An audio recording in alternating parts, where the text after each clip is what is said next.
আমি এখন সুনির্দিষ্ট অভিযোগের মধ্যে যাব। বিফোর দ্যাট পেজ 60 তে আমি একটা ছোট্ট বিষয় যেটা এই মামলার ফর্মাল চার্জের সাথে অসম্ভব গুরুত্বপূর্ণ, সেটার প্রতি একটু দৃষ্টি আকর্ষণ করার পরেই আমি সুনির্দিষ্ট চার্জের দিকে চলে যাব।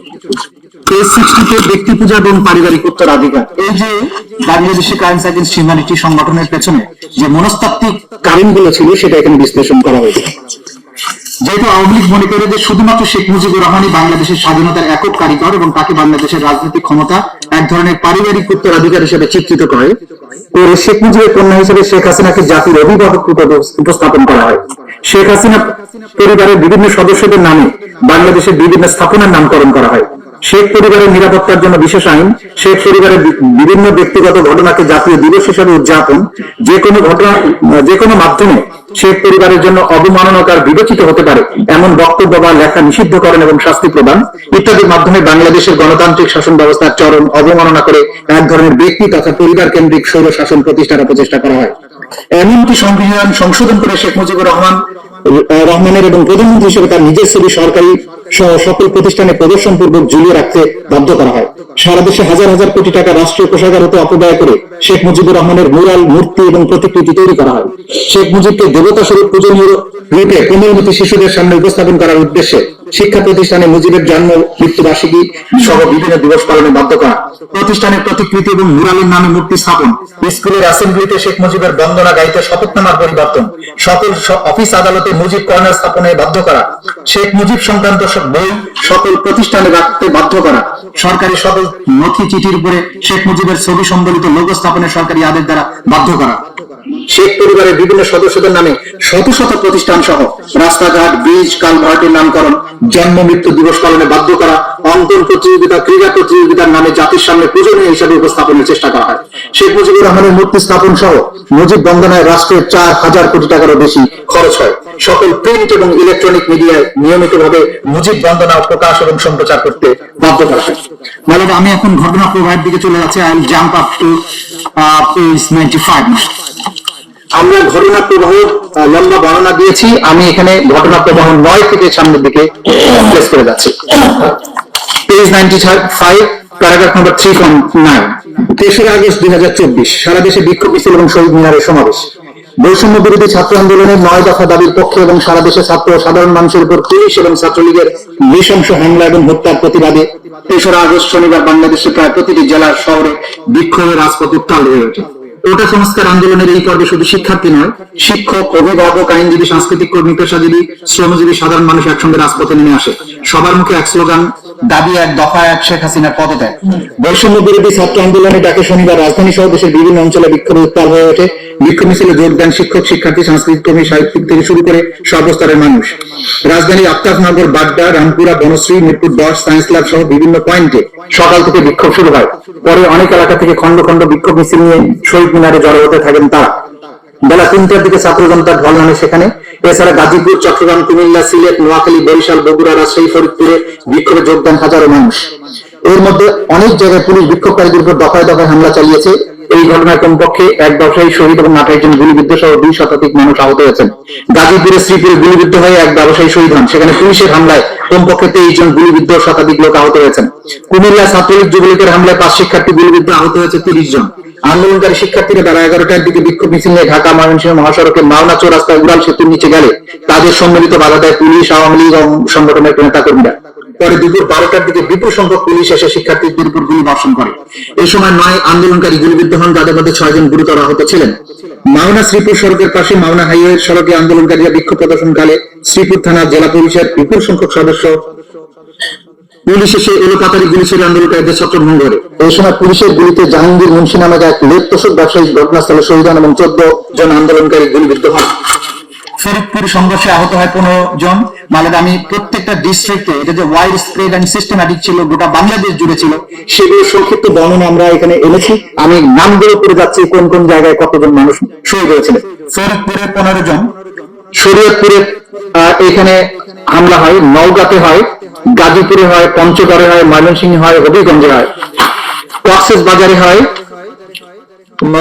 মাওলানা ভাসানী বিজ্ঞান ও প্রযুক্তি বিশ্ববিদ্যালয়ের শিক্ষার্থীরা অংশ নেয়, কুমিল্লাতে হয়, সিলেটের কোম্পানিগঞ্জ, বগুড়ায়, বিক্ষোভকারীদের পুলিশ ছত্রভঙ্গ করতে কাঁদানো গ্যাসের শেল, সাউন্ড গ্রেনেড ও রাবার বুলেট ছড়িয়ে এতে 6 জন গুলিবিদ্ধ হয় গতকাল বিকেল 4টার দিকে। ওই দিন তার আগের দিন শহরের সাতমাথা থেকে মিছিল নিয়ে শহর প্রদক্ষিণের সময় ঘটনা ঘটে। ওই দিনই সেনাপ্রধান তার অধীনস্থ অফিসারদের নিয়ে একটি গুরুত্বপূর্ণ বৈঠকে বসেন এবং সেখানে জুলাই বিপ্লবে আন্দোলনকারীদের উপরে গুলি ছোড়ার বিষয়ে সেনাবাহিনীর অফিসাররা অনাগ্রহ প্রকাশ করলে সেনাপ্রধান রক্তপাত না ঘটানোর সিদ্ধান্ত গ্রহণ করেন। তৎকালীন প্রধানমন্ত্রী আসামি এইটা মানে 4 তারিখের আমরা বর্ণনা দিচ্ছি, সরি 3 তারিখে বর্ণনা দিচ্ছি। তৎকালীন প্রধানমন্ত্রী আসামি শেখ হাসিনা, তৎকালীন স্বরাষ্ট্রমন্ত্রী আসাদুজ্জামান খান কামাল, তৎকালীন আইজিপি আব্দুল্লাহ মামুন উল্লেখিত অপরাধ সংগঠনের উস্কানি, প্ররোচনা, উৎসাহ, সর্বোপরি তাদের অধস্তনদের নির্দেশ প্রদানের মাধ্যমে উপরোক্ত মানবতা বিরোধী অপরাধ সংগঠন করেছে। ঘটনা 10 4 আগস্ট 2024 অসহযোগ আন্দোলন এবং ইতিহাসের জঘন্যতম হত্যাকাণ্ড। সকাল 10টা থেকে শাহবাগে শেখ মুজিব বিশ্ববিদ্যালয় হাসপাতালের সামনে ছাত্রলীগ, আওয়ামী লীগ এবং নেতাকর্মীরা জড়ো হতে সশস্ত্র অবস্থানে থাকে। তারা রিভলভার, পিস্তল, শটগান, কাটার রাইফেল, রড, রামদা বিভিন্ন ধরনের দেশীয় অস্ত্রশস্ত্র নিয়ে অবস্থান নেয়। আন্দোলনকারীরা শাহবাগে পৌঁছালে ছাত্রলীগ নেতাকর্মীরা তাদের মারধর করে। পরবর্তীতে ছাত্রদের উপর দায় চাপানোর জন্য হাসপাতালের ভেতরে আগুন লাগিয়ে দেয় সন্ত্রাসীরা। একই সময় বাংলা মোটর, আজিমপুর, খিলগাঁও, মোহাম্মদপুর, উত্তরা, টিকাটুলি, যাত্রাবাড়ি, ফার্মগেট, কারওয়ান বাজার, মিরপুর 10, শাহবাগ এলাকায় সংঘর্ষ ছড়িয়ে পড়ে। হামলা, গুলি, গ্রেনেড এবং লাশ। বাংলা মোটরে আওয়ামী লীগ নেতাকর্মীরা প্রকাশ্যে গুলি ছুড়ে আন্দোলনকারীদের ছত্রভঙ্গ করে দেয়। আজিমপুরে হাসিবুর রহমান মানিকের নেতৃত্বে আওয়ামী লীগ নেতাকর্মীরা শিক্ষার্থীদের উপর নৃশংস হামলা চালায়। উত্তরা শিক্ষার্থীদের উপর চালানো গুলিতে অন্তত 18 জন গুলিবিদ্ধ হয়ে হাসপাতালে ভর্তি হন। মোহাম্মদপুর বাস স্ট্যান্ডে আওয়ামী লীগ কর্মীরা লাঠি এবং দেশীয় অস্ত্র নিয়ে জড়ো হয়ে পুলিশকে সহযোগিতা করে নিরস্ত্র শিক্ষার্থীদের উপর হামলা চালায়। খিলগাঁও গলিতে গলিতে ছাত্রলীগ, পুলিশ এবং সরকার সমর্থিত সন্ত্রাসীরা একত্র হয়ে আন্দোলনকারীদের উপর নির্বিচার হামলা চালায়। সকাল 10টার পরে ধানমন্ডি 2 নম্বর সিটি কলেজ সায়েন্স ল্যাব এলাকায় জড়ো হতে থাকে ULAB, Stamford, Dhaka college, Eden মহিলা college, Dhanmondi ideal college, Dhaka city college, Birshreshtha Munshi Abdur রব কলেজ, বীরশ্রেষ্ঠ নূর মোহাম্মদ পাবলিক কলেজ সহ আশেপাশের বিভিন্ন সরকারি বেসরকারি শিক্ষা প্রতিষ্ঠানের শিক্ষার্থীরা। পুলিশ, ছাত্রলীগ, যুবলীগ এবং আওয়ামী লীগের সমর্থিত নেতাকর্মীদের নৃশংস হামলায় যুদ্ধক্ষেত্রে পরিণত হয় রাজধানী মিরপুর 10 এলাকা। পুলিশ এবং আওয়ামী লীগ নেতাকর্মীদের প্রাপ্তের নিক্ষেপ, টিয়ারশেল, রাবার বুলেট, গুলি ছুটতে ছুটতে একজনের মৃত্যু হয়। সিলেট, রংপুর, পাবনা, কিশোরগঞ্জ, মুন্সিগঞ্জ, সিরাজগঞ্জ, কক্সবাজার, বরিশাল, বগুড়া, শেরপুর, ভোলা, জয়পুরহাট, সাভার, হবিগঞ্জ সহ মোট 19 জেলায় সহিংসতায় শহীদ হন অন্তত 91 জন। বেশিরভাগই শিক্ষার্থী, নিরস্ত্র আন্দোলনকারী। শহীদদের মধ্যে বহুজন সরকারি বাহিনীর গুলিতে প্রাণ হারান। সরকারের কঠোর দমন পীড়নের পদক্ষেপ হিসেবে বিকাল 6টা থেকে অনির্দিষ্টকালের জন্য কারফিউ জারি করা হয়। সারাদিন আহত এবং শহীদদের বহন করে ঢাকা মেডিকেল কলেজে মিনিটে মিনিটে আসতে থাকে অ্যাম্বুলেন্স। আন্দোলনকারীরা শহীদ মিনার থেকে শাহবাগের দিকে মিছিলে গিয়ে চিৎকার করতে থাকেন, আমার ভাই মরলে কেন, শেখ হাসিনা জবাব দেয়, এক দফা দাবি এক, শেখ হাসিনার পদত্যাগ। এই দিন বর্ণিত স্থানসমূহের বাইরেও খুলনা, বাগেরহাট, ঝালকাঠি, বরিশাল সহ শহরের অধিকাংশ আইন শৃঙ্খলা বাহিনীর ছত্রছায়ায় আওয়ামী ক্যাডাররা সশস্ত্র আক্রমণ চালালে মারাত্মক জখমের শিকার হয়। তৎকালীন প্রধানমন্ত্রী আসামি শেখ হাসিনা, তৎকালীন স্বরাষ্ট্রমন্ত্রী আসাদুজ্জামান খান কামাল, তৎকালীন আইজিপি চৌধুরী আব্দুল্লাহ মামুন উল্লেখিত অপরাধ সংগঠনের উস্কানি, প্ররোচনা, উৎসাহ, সর্বোপরি সহ অধস্তনদের নির্দেশ প্রদানের মাধ্যমে উপরোক্ত মানবতা বিরোধী অপরাধ সংগঠন করেছেন। ঘটনা 11 5 আগস্ট 2024, মার্চ টু ঢাকা। স্বাধীন বাংলাদেশের ইতিহাসে এক অবিস্মরণীয় দিন। ফ্যাসিস্ট শেখ হাসিনার দানবীয় শাসন ব্যবস্থা এবং দাম্ভিকতার পতন। 2024 সালের 5 আগস্ট বাংলাদেশের ইতিহাসে এক বিভীষিকাময় দিন হিসেবে চিহ্নিত হয়ে আছে। ফ্যাসিবাদী শেখ হাসিনার পতনের দিনে যখন লাখো জনতা মার্চ টু ঢাকা আন্দোলনের মাধ্যমে রাস্তায় নেমে আসে, তখন সরকারের দমন পীড়নের নিষ্ঠুরতা চূড়ান্ত সীমায় পৌঁছায়। সকাল থেকে সেনাবাহিনী জানত শেখ হাসিনার শাসনের অবসান ঘটেছে, কিন্তু হাসিনার অনুগত পুলিশ বাহিনীর কিছু সদস্য বাস্তবতা অস্বীকার করে প্রাণপণে গণবিপ্লব রুখে দেওয়ার চেষ্টা করে। শহরের বিভিন্ন প্রবেশ পথে কেন্দ্রস্থলে পুলিশের আর্মড ইউনিট, আনসার সদস্য, ছাত্র, সাধারণ মানুষকে লক্ষ্য করে নির্বিচারে প্রাণঘাতী রাইফেল এবং শটগানের গুলি ছোড়ে। চানখারপুল, শাহবাগ, রামপুরা ব্রিজ, বাড্ডা, মিরপুর, আজমপুর, আশুলিয়া, গাজীপুর প্রতিটি স্থানে রক্তাক্ত লাশ ছড়িয়ে পড়তে থাকে, যাদের অধিকাংশ ছিল কিশোর বা শিক্ষার্থী। রাজধানীর চানখারপুরে গুলিতে 6 জন ছাত্র জনতা শহীদ হন। আশুলিয়াতে পুলিশের ভয়াবহতা চরমে পৌঁছে, এখানে বহু সংখ্যক নিরীহ নিরস্ত্র মানুষকে হত্যা করা হয়। এর মধ্যে 6 জনকে, যাদের মধ্যে একজন জীবিত ছিল, পরবর্তীতে লাশ পুড়িয়ে দিয়ে পৈশাচিকতার চরম দৃষ্টান্ত স্থাপন করে। গাজীপুরের এক রিক্সা চালককে খুব কাছ থেকে গুলি করে হত্যা করে মরদেহ গুম করে ফেলা হয়। আশুলিয়া 16 বছর বয়সী এক কিশোরকে গুলি করে চিরতরে বন্দী করা হয়। এমনকি 12-14 বছরের কিশোরদের দেহ ছিল পুলিশের লক্ষ্যবস্তু, যাদের শরীর ঝাঁঝরা হয়ে যায় শটগানের পিলেটে। প্রত্যক্ষদর্শীরা জানিয়েছেন, পুলিশ কারো পরিচয় না জেনে কোনো হুমকি ছাড়াই যাকে দেখেছে তাকেই গুলি করেছে, যেন শহর জুড়ে বুলেটের বৃষ্টি চলছিল। মর্মান্তিক ভাবে কিছু এলাকায় পুলিশ গুলিবিদ্ধ মরদেহ পুলিশ ভ্যানে উঠিয়ে আগুন লাগিয়ে পুড়িয়ে ফেলে, এমন বিভৎস পরিস্থিতি তৈরি করে যাতে জনগণ ভেবে নেয় এই প্রাণহানির জন্য দায়ী তারাই, যারা প্রতিবাদ করেছিল। 5ই আগস্ট ছিল মুক্তির সূচনা, কিন্তু সেই দিনটি রঙিন হওয়ার বদলে রঞ্জিত হয়েছিল রক্তে। এটি ছিল হাজারো মায়ের কান্নার দিন, এক নিষ্ঠুর শাসকের শেষ মুহূর্তের হিংস্র সবল। এই দিন সারা দেশে স্বৈরাচারী শেখ হাসিনার নির্দেশে তার অনুগত পুলিশ বাহিনীর কিছু সদস্য, আওয়ামী লীগ, ছাত্রলীগ, আওয়ামী লীগের অঙ্গ সংগঠন সমূহের সশস্ত্র সন্ত্রাসীরা বিভিন্ন শহর এবং অঞ্চলে নিরীহ নিরস্ত্র ছাত্র জনতার উপরে নির্বিচারে হামলা চালালে শত শত মানুষ নিহত হয়, হাজার হাজার মানুষ গুরুতর জখমপ্রাপ্ত হয়। তৎকালীন প্রধানমন্ত্রী আসামি শেখ হাসিনা, তৎকালীন স্বরাষ্ট্রমন্ত্রী আসাদুজ্জামান খান কামাল, তৎকালীন আইজিপি চৌধুরী আব্দুল্লাহ মামুন উল্লিখিত অপরাধ সংগঠনের উস্কানি, প্ররোচনা, উৎসাহ, সর্বোপরি সহায়তা, অধস্তনদের নির্দেশ প্রদানের মাধ্যমে উপরোক্ত মানবতা বিরোধী অপরাধ সংগঠন করেছেন। চিকিৎসা প্রদানে বাধা। তৎকালীন আওয়ামী ফ্যাসিস্ট সরকারের বিভিন্ন বাহিনী এবং আওয়ামী লীগের বিভিন্ন অঙ্গ সংগঠনের সশস্ত্র ক্যাডারদের আক্রমণে চলমান আন্দোলনে আহত এবং গুরুতরভাবে জখমপ্রাপ্ত ব্যক্তিদের চিকিৎসা গ্রহণে বাধা প্রদান করে। প্রত্যক্ষদর্শীদের বিবরণ এবং ভিডিও থেকে প্রমাণ জানা যায়, পুলিশের ডিটেকটিভ ব্রাঞ্চ, ডিজিএফআই, এনএসআই এবং আওয়ামী লীগের সমর্থকেরা এই চিকিৎসা সহায়তায় বাধা প্রদান করে।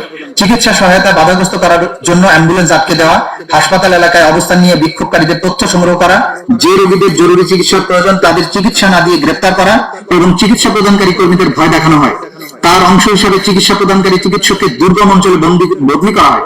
ডিজিএফআই, এনএসআই সহ গোয়েন্দা ও নিরাপত্তা সংস্থাগুলো হাসপাতালগুলোতে অভিযান চালিয়ে মেডিকেল রেকর্ড জব্দ করে এবং চিকিৎসা প্রদানকারী কর্মীদের মিথ্যা রিপোর্ট তৈরি করতে বা চিকিৎসা প্রদানে অস্বীকার করতে চাপ দেয়।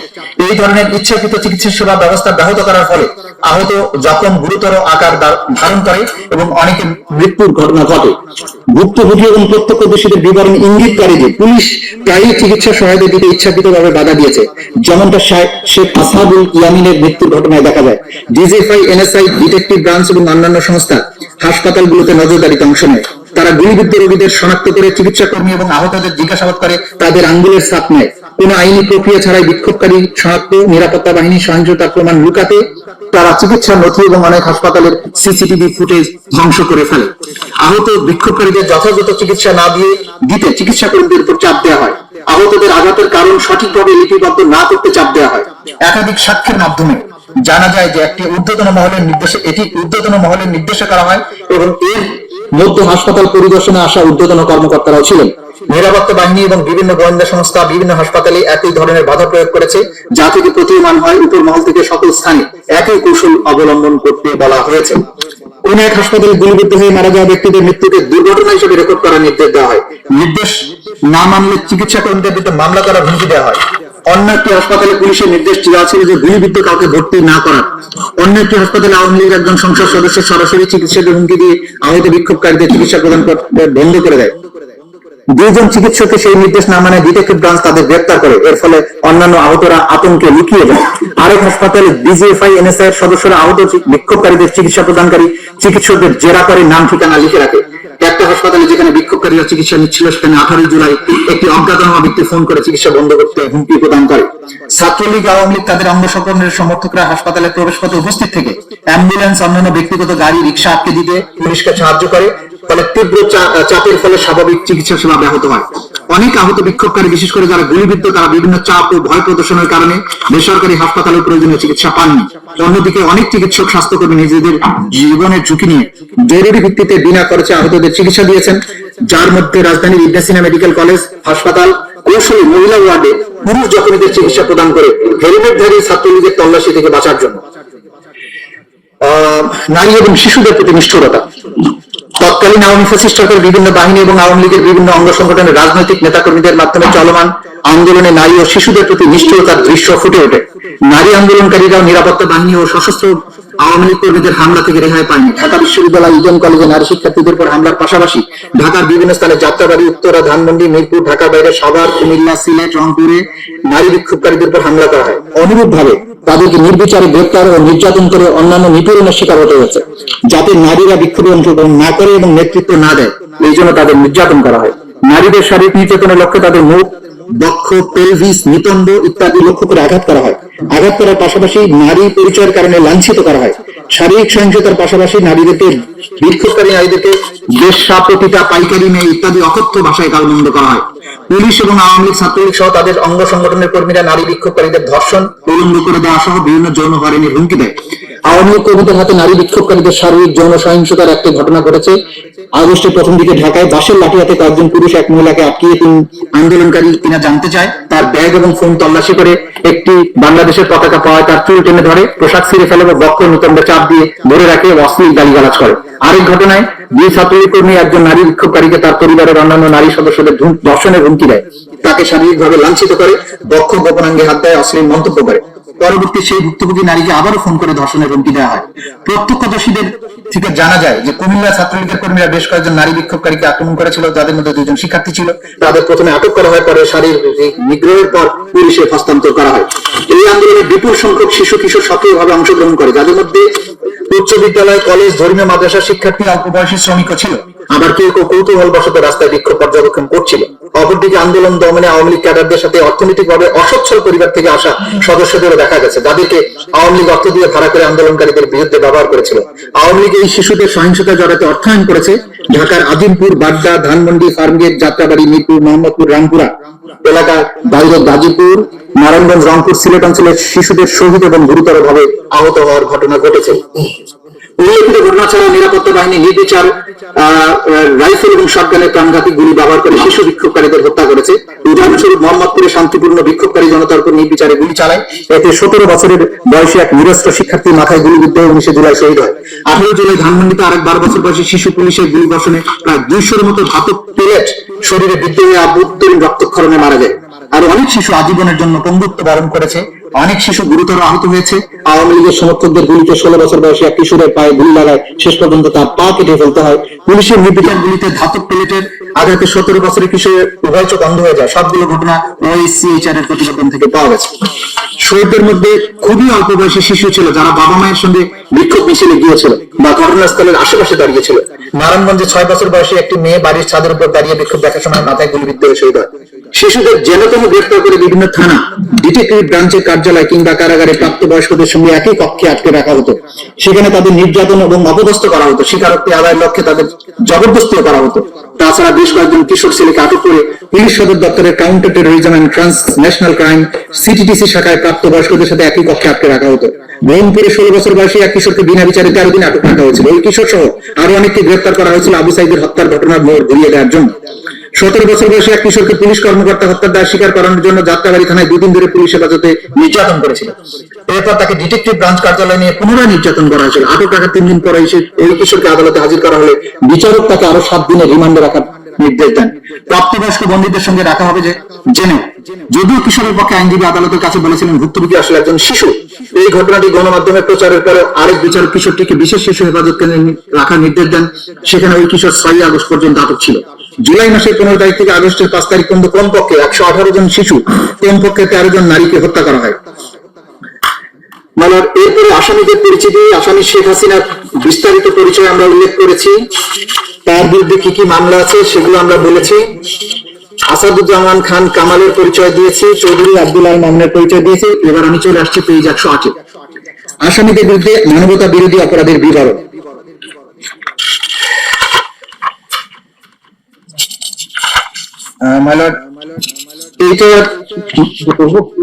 এটা মোরাললেস এটা এসে গেছে, আমি 110 থেকে আসছি। 110-এ অপরাধ সংগঠনে আসামিদের যৌথ দায় এবং ঊর্ধ্বতন অবস্থান, জয়েন্ট ক্রিমিনাল এন্টারপ্রাইজ এবং কমান্ড রেসপন্সিবিলিটি। বাংলাদেশের তৎকালীন প্রধানমন্ত্রী তথা নির্বাহী বিভাগের প্রধান, বাংলাদেশ আওয়ামী লীগের সভাপতি এবং 14 দলীয় জোট প্রধান হিসেবে আসামি শেখ হাসিনা ছিলেন সকল ক্ষমতা এবং কর্তৃত্বের সর্বোচ্চ কেন্দ্রবিন্দু। একজন ফ্যাসিস্ট শাসক হিসেবে সকল গুরুত্বপূর্ণ সব সিদ্ধান্ত তিনি এককভাবে গ্রহণ করতেন। তার সকল রাজনৈতিক এবং প্রশাসনিক সিদ্ধান্ত বাস্তবায়ন এবং সমর্থনের মাধ্যমে অধীনস্থরা তাকে সন্তুষ্ট করে তার কৃপা দৃষ্টি লাভ করার জন্য সর্বদা সচেষ্ট থাকতেন। জুলাই বিপ্লবে সংঘটিত সকল মানবতা বিরোধী অপরাধের প্রধান এবং একমাত্র কারণ ছিল যে কোনো মূল্যে শেখ হাসিনাকে ক্ষমতায় টিকিয়ে রাখা। সেদিক দিকে বিবেচনা করলে জুলাই বিপ্লবে সংঘটিত সকল অপরাধের নিউক্লিয়াস ছিলেন শেখ হাসিনা। তার অধীনস্থ অন্যান্য অপরাধীরা বিশ্বাস করত যে শেখ হাসিনা ক্ষমতায় টিকে থাকলে তারাও টিকে থাকবে এবং সকল অপরাধ করা সত্ত্বেও তারা নিরাপদে থাকবে এবং আনুগত্যের জন্য পুরস্কৃত হবে। শেখ হাসিনা ছিলেন সকল অপরাধীর প্রাণ ভঙ্গা। তৎকালীন স্বরাষ্ট্রমন্ত্রী, আওয়ামী লীগের নেতা এবং অন্যতম নীতি নির্ধারক কুখ্যাত গ্যাং অফ ফোরের অন্যতম সদস্য ছিলেন আসামি আসাদুজ্জামান খান কামাল। জুলাই বিপ্লব চলাকালে আন্দোলন দমনে শেখ হাসিনা নেওয়া সকল পদক্ষেপ বাস্তবায়নের সিদ্ধান্ত হতো আসামি আসাদুজ্জামান খান কামালের নেতৃত্বাধীন কোর কমিটির বৈঠকে, যা তার ধানমন্ডির বাসায় অনুষ্ঠিত হতো। স্বরাষ্ট্রমন্ত্রী হিসেবে আইন শৃঙ্খলা বাহিনীর পূর্ণ নিয়ন্ত্রক ছিলেন আসামি আসাদুজ্জামান খান কামাল। তৎকালীন আইজিপি চৌধুরী আব্দুল্লাহ মামুন ছিলেন পুলিশের প্রধান হিসেবে আইন শৃঙ্খলা বাহিনীর অন্যতম নিয়ন্ত্রক এবং স্বরাষ্ট্রমন্ত্রীর সহযোগী। আন্দোলন দমনে নিরস্ত্র ছাত্র জনতার উপর নির্বিচারে গুলিবর্ষণের সিদ্ধান্ত বাস্তবায়ন হচ্ছে কিনা তা তারা সার্বক্ষণিকভাবে তত্ত্বাবধানের অংশ হিসেবে সরেজমিনে পরিদর্শনে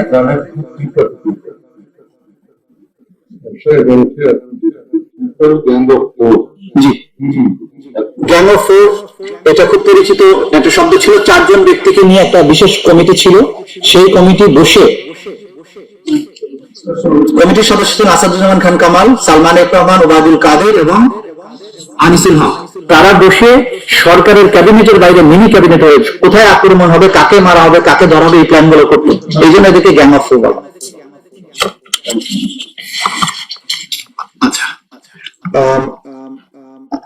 আচ্ছা, আন্দোলন দমনে নিরীহ ছাত্র জনতার উপর নির্বিচারে গুলিবর্ষণের সিদ্ধান্ত বাস্তবায়ন হচ্ছে কিনা তার সার্বক্ষণিক তত্ত্বাবধানের অংশ হিসেবে সরেজমিনে পরিদর্শন এবং পর্যবেক্ষণ করতেন।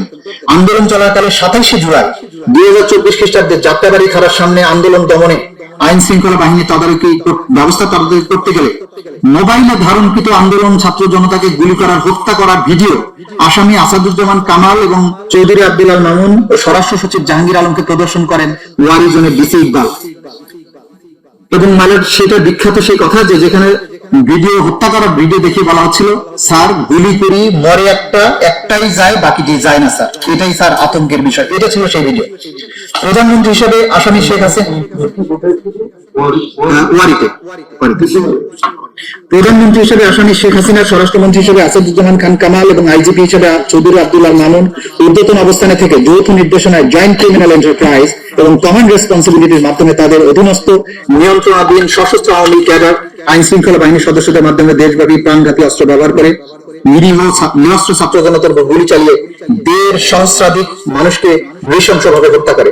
তদন্তপ্রাপ্ত ঘটনা এবং প্রমাণাদির আলোকে ইন্টারন্যাশনাল ক্রাইমস ট্রাইব্যুনালস অ্যাক্ট 1973 3-এর 2 ধারার অধীনে সংঘটিত অপরাধ সমূহ আসামি শেখ হাসিনা, আসাদুজ্জামান কামাল, আসামি চৌধুরী আব্দুল্লাহ মামুনের বিরুদ্ধে উল্লেখিত আইনের 4-এর 2, 4-এর 3 ধারায় ঊর্ধ্বতন অবস্থান এবং আইনগত দায় সুস্পষ্টভাবে প্রতীয়মান হয়। তদন্তে গৃহীত ব্যবস্থা মেলাটা আমি স্কিপ করে যাচ্ছি। এখানে লম্বা ব্যবস্থা আমরা কখন কি করেছি সেগুলো বলেছি। আমি চলে আসছি পেজ 114-তে। আসামিদের কর্তৃক সংগঠিত সুনির্দিষ্ট মানবতা বিরোধী অপরাধ সমূহ, পেজ 114। তদন্তকালে আসামি শেখ হাসিনা, আসামি আসাদুজ্জামান খান কামাল, আসামি চৌধুরী আব্দুল্লাহ মামুনের বিরুদ্ধে আরো অন্যান্য অভিযোগ ছাড়াও নিম্নলিখিত সুনির্দিষ্ট মানবতা বিরোধী অপরাধ সংগঠনের প্রাথমিক সত্যতা পাওয়া গেছে। সুনির্দিষ্ট অপরাধ 1, 14 জুলাই 2024 খ্রিস্টাব্দে গণভবনে আয়োজিত সংবাদ সম্মেলনে আসামি শেখ হাসিনার উস্কানিমূলক বক্তব্য প্রদান। এর প্রেক্ষিতে আসাদুজ্জামান খান কামাল, আসামি চৌধুরী আব্দুল্লাহ মামুন সহ তৎকালীন সরকারের অন্যান্য ঊর্ধ্বতন কর্তৃপক্ষের প্ররোচনা, সহায়তা, সম্পৃক্ততা, তাদের অধীনস্থ নিয়ন্ত্রণাধীন আইন শৃঙ্খলা বাহিনীর সদস্য সশস্ত্র আওয়ামী সন্ত্রাসী কর্তৃক ব্যাপক মাত্রায় এবং পদ্ধতিগতভাবে নিরীহ নিরস্ত্র ছাত্র জনতার উপর আক্রমণের অংশ হিসেবে murder, attempt to murder, torture, inhuman acts করার অপরাধ সমূহ সংগঠনের প্ররোচনা, অ্যাবেটমেন্ট, উস্কানি, সহায়তা, সম্পৃক্ততা, অপরাধ সংগঠন প্রতিরোধে ব্যর্থতা, অপরাধ সংগঠনের জন্য দায়ী ব্যক্তিদের শাস্তি প্রদান না করা, ফেইলিয়ার টু পানিশ, এবং ষড়যন্ত্র করার অপরাধ যা আসামিদের জ্ঞাতসারে সংগঠিত। ঘটনাস্থল 1, গণভবন এবং সমগ্র বাংলাদেশ। ঘটনার তারিখ এবং সময় 14 জুলাই 2024 খ্রিস্টাব্দ থেকে 5 আগস্ট 2024। অপরাধের ধরন হত্যা, মার্ডার, হত্যা চেষ্টা, অ্যাটেম্পট টু মার্ডার, নির্যাতন, টর্চার, অন্যান্য অমানবিক আচরণ, ইনহিউম্যান অ্যাক্টস করার অপরাধ সমূহ সংগঠনের প্ররোচনা, অ্যাবেটমেন্ট, উস্কানি, ইনসাইটমেন্ট, সহায়তা, ফ্যাসিলিটেট, সম্পৃক্ততা, কমপ্লিসিটি, অপরাধ সংগঠন প্রতিরোধে ব্যর্থতা, ফেইলিয়ার টু প্রিভেন্ট, ষড়যন্ত্র, কনস্পিরেসি, মাধ্যমে the international crimes tribunals act 1973 32AGH 414243 ধারার মানবতা বিরোধী অপরাধ সংগঠন, যা এই আইনের 20-2 এবং 20A ধারায় শাস্তিযোগ্য। আসামিদের নাম শেখ হাসিনা, আসাদুজ্জামান খান কামাল, চৌধুরী আব্দুল্লাহ মামুন। অভিযোগের বিবরণ: 2024 সালে সরকারি চাকরিতে কোটা প্রদান যৌক্তিক সংস্কারের দাবিতে আন্দোলন চলাকালে 14 জুলাই 2024 তারিখ গণভবনে তৎকালীন প্রধানমন্ত্রী আওয়ামী লীগ সভাপতি 14 দলীয় জোট প্রধান আসামি শেখ হাসিনা সংবাদ সম্মেলনের আয়োজন করেন। উক্ত সংবাদ সম্মেলনে তিনি শিক্ষার্থীদের যৌক্তিক কোটা সংস্কার দাবি প্রসঙ্গে অবজ্ঞাসূচক এবং হিংসাত্মক বক্তব্য প্রদান করেন। বিশেষত আন্দোলন দমনের উদ্দেশ্যে তিনি সাধারণ শিক্ষার্থীদের রাজাকারের বাচ্চা, রাজাকারের নাতিপুতি বলে গালি দেওয়ার মাধ্যমে প্রকারান্তরে নিরীহ নিরস্ত্র আন্দোলনকারী ছাত্র জনতাকে রাজাকার হিসেবে আখ্যায়িত করে তাদের নির্মূলের প্ররোচনা দেন। শেখ হাসিনার উপরোক্ত উস্কানিমূলক ও হিংসাত্মক বক্তব্যের প্রেক্ষিতে ছাত্রলীগের সশস্ত্র সন্ত্রাসীরা ঢাকা বিশ্ববিদ্যালয় এলাকায় শান্তিপূর্ণ আন্দোলনকারীদের শিক্ষার্থীদের উপর হামলা চালায়। সেই সময় আসামি আসাদুজ্জামান খান কামাল, চৌধুরী আব্দুল আল মামুনের অধীনস্থ নিয়ন্ত্রণাধীন আইন শৃঙ্খলা রক্ষাকারী বাহিনীর সশস্ত্র ছাত্রলীগের সন্ত্রাসীদের বিরুদ্ধে কোনো ব্যবস্থা গ্রহণ না করে তাদেরকে উপরোক্ত অপরাধ সংগঠনে সহায়তা করে। পরবর্তীতে আওয়ামী লীগের সাধারণ সম্পাদক ওবায়দুল কাদের সহ তৎকালীন সরকারের বিভিন্ন মন্ত্রী, এমপি ও আওয়ামী লীগ 14 দলীয় জোটের বিভিন্ন পর্যায়ের নেতৃবৃন্দ শেখ হাসিনার উপরোক্ত উস্কানিমূলক বক্তব্যে উদ্বুদ্ধ হয়ে সশস্ত্র সন্ত্রাসীদের মাধ্যমে সারা দেশে শান্তিপূর্ণ আন্দোলনকারী ছাত্র জনতার উপর হামলা চালায়। শেখ হাসিনার উপরোক্ত উস্কানিমূলক বক্তব্যের প্রেক্ষিতে তৎকালীন সরকারের স্বরাষ্ট্রমন্ত্রী আসাদুজ্জামান খান কামাল, তৎকালীন আইজিপি চৌধুরী আব্দুল আল মামুন তাদের অধীনস্থ আইন শৃঙ্খলা বাহিনীর সদস্যদের নিরীহ নিরস্ত্র আন্দোলনকারীদের উপর সশস্ত্র আক্রমণ চালানোর নির্দেশনা প্রদান করেন। এই সকল সশস্ত্র আক্রমণের ধারাবাহিকতায় 5 আগস্ট 2024 পর্যন্ত সারা দেশের 1.5 সহস্রাধিক মানুষকে হত্যা করা হয়, 25 সহস্রাধিক মানুষকে গুরুতর জখম করা হয়। এই আক্রমণে অনেকে স্থায়ীভাবে অঙ্গহানি এবং অন্ধত্ব বরণ করা সহ চিরতরে পঙ্গু হয়ে যায়। আসামি শেখ হাসিনার উক্ত উস্কানিমূলক বক্তব্যে উদ্বুদ্ধ হয়ে আসামি আসাদুজ্জামান খান কামাল, চৌধুরী আব্দুল আল মামুনের সুযোগ করে দেওয়ার মতে তাদের অধীনস্থ নিয়ন্ত্রণাধীন আওয়ামী লীগ ও 14 দলীয় দলের সশস্ত্র ক্যাডার বাহিনী, আইন শৃঙ্খলা বাহিনী বিভিন্ন হাসপাতালে গিয়ে আহতদের চিকিৎসা গ্রহণে, ডাক্তারদের চিকিৎসা প্রদানে বাধা প্রদান, নিহতদের সুরতহাল পোস্টমর্টেম করতে কিংবা রিপোর্টে মৃত্যু সঠিক কারণ উল্লেখ করতে বাধা প্রদান করে, নিহতদের মৃত্যু সনদে সঠিক কারণ লিখতে প্রতিবন্ধকতা সৃষ্টি করে, ভিন্ন কারণ লিখতে বাধ্য করে, নিহতদের জানাজা এবং কবরস্থ করতে বাধা দেয়, নিহতদের স্বজনের কাছে মৃতদেহ হস্তান্তর না করে বেওয়ারিশ লাশ হিসাবে গণকবরে দাফন করা, লাশ গুম করার উদ্দেশ্যে আগুন দিয়ে পুড়িয়ে দেওয়ার মাধ্যমে অমানবিক আচরণ বা আদার ইনহিউম্যান অ্যাক্টস করার অপরাধ সমূহ সংগঠন করে। মানে আদার ইনহিউম্যান অ্যাক্টস বলছে যে এই লাশ পুড়িয়ে দেওয়া, জানাজা করতে না দেওয়া, দাফন করতে না দেওয়া, এগুলো আদার ইনহিউম্যান অ্যাক্টস যেগুলো আন্তর্জাতিক আইনে সংজ্ঞায়িত এবং স্ট্যাটিউটে সংজ্ঞায়িত, সেগুলো তারা সংগঠন করেছে। কোন নেক্সাসের প্রবলেম নাই, এটা অ্যাবসলিউটলি নেক্সাস আছে এবং এই নির্দেশগুলো আমরা প্রমাণ করি। এগুলো তো সাক্ষাতে যাবো, আমরা চার্জ যেটা নিয়ে আসছি সেটা একটু দেখেন। বাংলাদেশের তৎকালীন প্রধানমন্ত্রী তথা নির্বাহী বিভাগের সর্বোচ্চ স্থান থেকে রাজনৈতিকভাবে বাংলাদেশ আওয়ামী লীগ এবং তার অঙ্গ সংগঠনসমূহের দলীয় প্রধান এবং 14 দলীয় জোটের প্রধান হিসাবে সুপিরিয়র স্ট্যাটাস থেকে আসামি শেখ হাসিনার উক্ত উস্কানিমূলক বক্তব্য, ষড়যন্ত্রমূলক পরিকল্পনা ও নির্দেশনা তার অধীনস্থ নিয়ন্ত্রণাধীন রাজনৈতিক ক্যাডার বাহিনী, তৎকালীন স্বরাষ্ট্রমন্ত্রী আসাদুজ্জামান খান কামাল, কোর কমিটি এবং গ্যাং অফ ফোরের সদস্য, পুলিশ প্রধান তৎকালীন আইজিপি চৌধুরী আব্দুল আল মামুন তাদের অধীনস্থ নিয়ন্ত্রণাধীন আইন শৃঙ্খলা রক্ষাকারী বাহিনীর মাধ্যমে ঢাকা শহর থেকে শুরু হয়ে ব্যাপক মাত্রায় ওয়াইড স্প্রেড এবং পদ্ধতিগতভাবে সিস্টেম্যাটিক সমগ্র দেশব্যাপী আন্দোলনরত নিরীহ নিরস্ত্র ছাত্র জনতার উপর হত্যার চেষ্টা, নির্যাতন এবং অমানবিক আচরণ সহ মানবতা বিরোধী অপরাধ পরিচালিত হয়। উল্লেখিত আক্রমণ সহ অপরাধ আসামিদের জ্ঞাতসারে পরিচালিত হয়। এখানে কাজের মাধ্যমে আসামিদের হত্যার প্রচেষ্টা, নির্যাতন, অমানবিক আচরণ করার অপরাধ সমূহ সংগঠনের প্ররোচনা, সহায়তা, ফ্যাসিলিটেট, অপরাধ সংগঠনের প্রতিরোধে ব্যর্থতা, ষড়যন্ত্রের মাধ্যমে ইন্টারন্যাশনাল ক্রাইমস ট্রাইব্যুনাল 1973 3 2AGH 4 1 2 3 ধারার মানবতা বিরোধী অপরাধ সংগঠন করে, যা এই আইনের 20 এবং 20 ধারায় শাস্তিযোগ্য। সুনির্দিষ্ট অপরাধ 2, আসামি শেখ হাসিনা কর্তৃক ছাত্র জনতার উপর হেলিকপ্টার, ড্রোন এবং প্রাণঘাতী অস্ত্র বা লিথাল ওয়েপন ব্যবহারের মাধ্যমে আন্দোলনকারীদের হত্যা ও নির্মূলের নির্দেশ তৎকালীন স্বরাষ্ট্রমন্ত্রী আসাদুজ্জামান খান কামাল, তৎকালীন আইজিপি চৌধুরী আব্দুল আল মামুন কর্তৃক আসামি শেখ হাসিনার উক্ত নির্দেশ বাস্তবায়নে তাদের নিয়ন্ত্রণাধীন এবং অধীনস্থ আইন শৃঙ্খলা বাহিনীর সদস্যদের নির্দেশনা দিয়ে কার্যকর করার মাধ্যমে অপরাধ সংগঠনের নির্দেশ, অর্ডার, সহায়তা, ফ্যাসিলিটেট, সম্পৃক্ততা, কমপ্লিসিটি এবং ষড়যন্ত্র, কনস্পিরেসির মাধ্যমে মানবতা বিরোধী অপরাধ সংগঠন করেছে, যা তাদের জ্ঞাতসারে কার্যকর করা হয়েছে। ঘটনাস্থল গণভবন এবং ঢাকা বিশ্ববিদ্যালয় ভিসি বাসভবন এবং সমগ্র বাংলাদেশ। এটা তার অর্ডারের চার্জ। এটা অপরাধের ধরন murder, attempt to murder, confinement, torture, abduction, other inhuman act. এইগুলো করার জন্য তারা যা করেছেন সেগুলো হচ্ছে অর্ডার, ফ্যাসিলিটেট, কমপ্লিসিটি, কনস্পিরেসি যেগুলো ইন্টারন্যাশনাল ক্রাইমস ট্রাইব্যুনাল অ্যাক্ট 1973 এর 32A GH 414243 ধারার মানবতা বিরোধী অপরাধ, যা একই আইনের 20 সাবসেকশন 220 সাবসেকশন A ধারায় শাস্তিযোগ্য।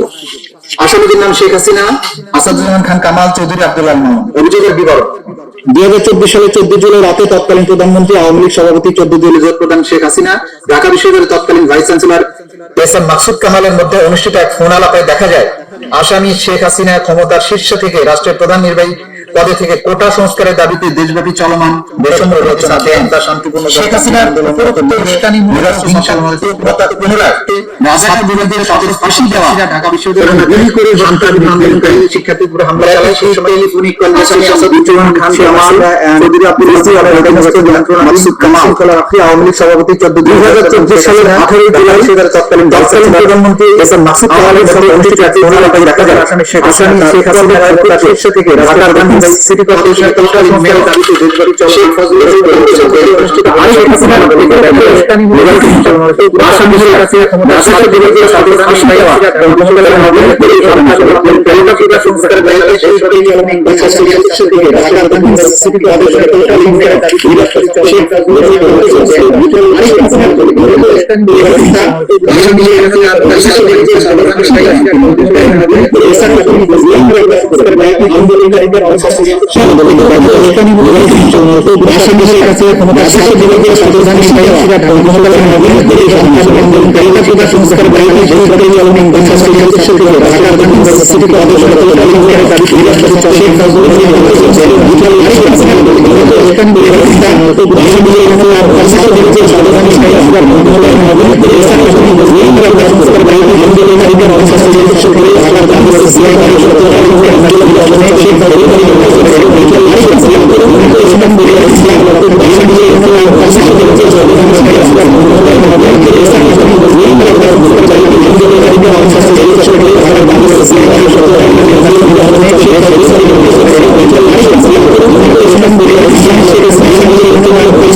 ঢাকা মহানগরে গুলি বর্ষণ করা হয় 95,313 রাউন্ড।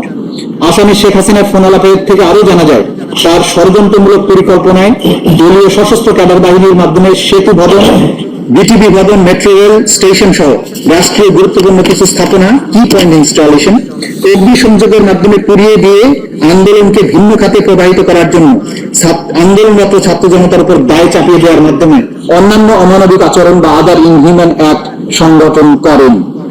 বাংলাদেশের তৎকালীন প্রধানমন্ত্রী তথা নির্বাহী বিভাগের সর্বোচ্চ স্থান থেকে রাজনৈতিকভাবে বাংলাদেশ আওয়ামী লীগ এবং তার অঙ্গ সংগঠন সমূহের দলীয় প্রধান, 14 দলীয় জোটের প্রধান হিসেবে ঊর্ধ্বতন অবস্থান বা সুপিরিয়র স্ট্যাটাসে থেকে শেখ হাসিনার ষড়যন্ত্রমূলক পরিকল্পনা ও সরাসরি নির্দেশনায় তৎকালীন স্বরাষ্ট্রমন্ত্রী আসাদুজ্জামান খান কামাল, পুলিশের আইজিপি চৌধুরী আব্দুল্লাহ মামুন তাদের অধীনস্থ নিয়ন্ত্রণাধীন আইন শৃঙ্খলা বাহিনীর মাধ্যমে ঢাকা শহর থেকে শুরু হয়ে ব্যাপক মাত্রায় ওয়াইড স্প্রেড এবং পদ্ধতিগতভাবে সিস্টেম্যাটিক সমগ্র বাংলাদেশ ব্যাপী আন্দোলনরত নিরীহ নিরস্ত্র ছাত্র জনতার উপর প্রাণঘাতী অস্ত্র, লিথাল ওয়েপন, হেলিকপ্টার, ড্রোন ব্যবহারের মাধ্যমে মার্ডার, অ্যাটেম্পট টু মার্ডার, নির্যাতন, অমানবিক আচরণ সহ মানবতা বিরোধী অপরাধ পরিচালনা করে উল্লেখিত আক্রমণ ও অন্যান্য অপরাধ আসামিদের জ্ঞাতসারে পরিচালিত হয়।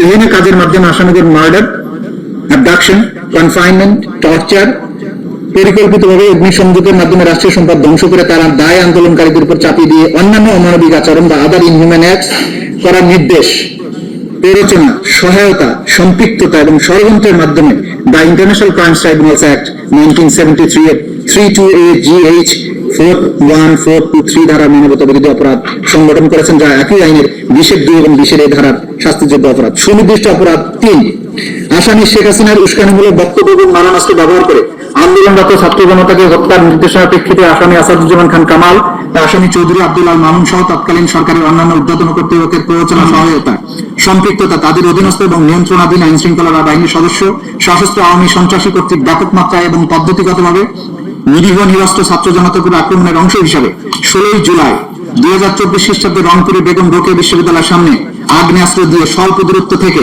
সরাসরি নিরীহ নিরস্ত্র আন্দোলনকারী ছাত্র আবু সাইদের বুক লক্ষ্য করে বিনা উস্কানিতে একাধিকবার গুলি চালিয়ে নির্মমভাবে হত্যা করার মাধ্যমে উল্লেখিত আসামিদের জ্ঞাতসারে এবং তাদের কর্তৃক অপরাধ সংগঠনের নির্দেশ, প্ররোচনা, উস্কানি, সহায়তা, সম্পৃক্ততা এবং ষড়যন্ত্রের মাধ্যমে এবং অন্যান্য অমানবিক আচরণের মাধ্যমে মানবতা বিরোধী অপরাধ সংগঠন। ঘটনাস্থল গণভবন থেকে নির্দেশ, সেজন্য গণভবন, আর বেগম রোকেয়া বিশ্ববিদ্যালয় রংপুর 1 নম্বর গেটের সামনে ঢাকা রংপুর মহাসড়কের রোড ডিভাইডারের পশ্চিম পাশে আশপাশ এলাকা। ঘটনার তারিখ 14 জুলাই 2024 থেকে 16 জুলাই 2024 তারিখ। অপরাধের ধরন মার্ডার, মৃত্যুর প্রকৃত কারণ গোপন করার উদ্দেশ্যে সুরতহাল রিপোর্টে মিথ্যা তথ্য সংযোজন করা। মানে এখানে আমি অ্যাড করতে চাই, এই পোস্টমর্টেম রিপোর্ট 4 বার তারা পরিবর্তন করতে বাধ্য করেছিল ডাক্তারকে। পোস্টমর্টেম রিপোর্ট বারবার পরিবর্তন, মিথ্যা বর্ণনা মামলা দায়ের করার মাধ্যমে অন্যান্য অমানবিক আচরণ করার অপরাধ সমূহ সংগঠনের নির্দেশ, প্ররোচনা, উস্কানি, সহায়তা, সম্পৃক্ততা, ষড়যন্ত্রের মাধ্যমে ইন্টারন্যাশনাল ক্রাইমস ট্রাইব্যুনালস অ্যাক্টের 32A GH 41423 ধারার মানবতা বিরোধী অপরাধ সংগঠন, যা একই আইনের 20(2) এবং 20(a) ধারা শাস্তিযোগ্য অপরাধ।